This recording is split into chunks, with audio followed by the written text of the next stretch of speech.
बोधगयाला जे तांडव चालू आहे, जो अत्याचार चालू आहे, तिथल्या बौद्ध विहारावरती कब्जा करण्याचं जे काम चालू आहे, तिथे बौद्ध समाजाला पूर्ण पाठिंबा देऊन त्या बौद्ध विहाराच्या मागे उभं राहण्याचं काम आमचा पक्ष करेल. ही भूमिका आज पक्षाने घेतलेली आहे.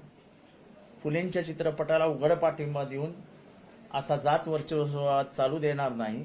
इतिहासामधल्या ज्या भूमिका ज्यांनी घेतल्या त्या जर समाजाला सांगण्यात येत असतील तर त्याला विरोध करता कामा नये, असं पक्षाचं स्पष्ट मत आहे. वक्फच्या बाबतीत तर आमची जाहीर भूमिका लोकसभेत देखील आम्ही मांडलेली आहे.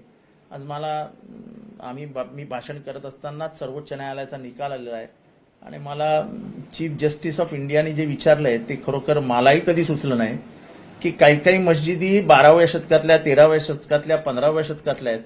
आता त्याचा सातबारा आणि त्याचा सेलडीड ते कुठनं आणणार आहेत, असं स्वतः जस्टिस खन्ना म्हणजे चीफ जस्टिस खन्ना यांनी सरकारला विचारलेलं आहे. आणि